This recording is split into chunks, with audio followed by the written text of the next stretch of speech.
আজকে কার্ডের অসংখ্য সুন্দর সুন্দর ডিজাইন নিয়ে চলে আসলাম আপনাদের পাশে। ফুল ভিডিওটা কন্টিনিউ করে আজকে ডিজাইনগুলি দেখে যাবেন। যদি আপনারা কার্ড যদি একটি বানাতে চান তাহলে আজকের ভিডিওটি একদম পারফেক্ট শুধু আপনার জন্য।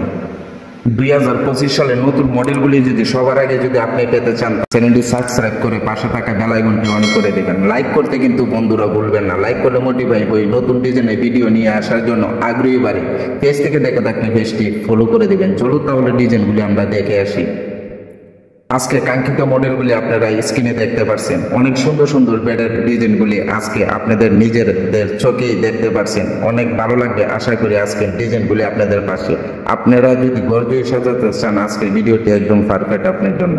2025 সালের মডেলগুলি নিয়ে আসার জন্য চেষ্টা করি বারবার আপনাদের পাশে, যাতে 2025 সালের মডেলগুলি দেখে আপনাদের চয়েস মতে আপনারা এই মডেলগুলি স্ক্রিনশট দিয়ে যে কোনো মিস্ত্রির কাছ থেকে বানাতে পারেন।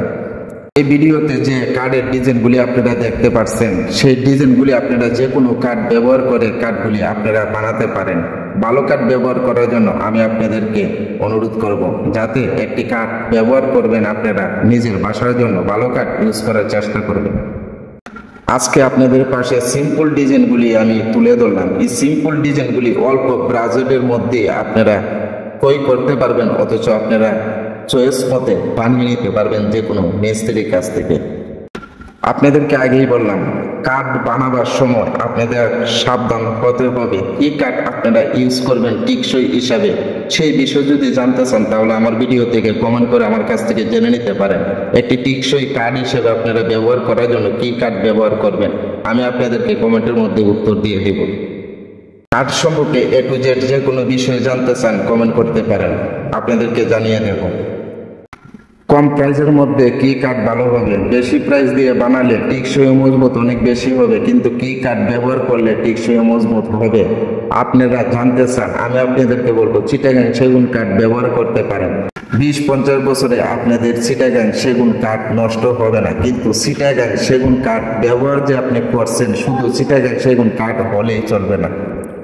চিটাগাং সেগুন কাঠে যদি ফল না থাকে তাহলে আপনি 20, 50, 60, 70 বছরও আপনি ইউজ করতে পারবেন। ফল যদি চিটাগাং সেগুন কাঠও যদি থাকে, ওই তো 20-25 বছরে সেই কাঠ ফার্নিচার নষ্ট হয়ে যেতে পারে। কেন? পোকামাকড়ে আপনার এই ফার্নিচারও ধরার সম্ভাবনা বেশিরভাগ থেকে যায়। তাই আমি আপনাদেরকে বলবো, অল্প কিছু টাকা যদি বেশি লাগে তারপরেও ফল ছাড়া চিটাগাং সেগুন কাঠের ফার্নিচারটি বানাবার চেষ্টা করুন। আশা করি বোঝাতে পারলাম আপনাদেরকে।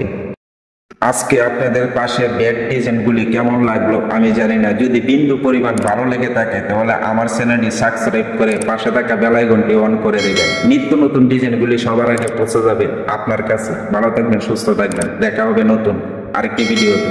ধন্যবাদ।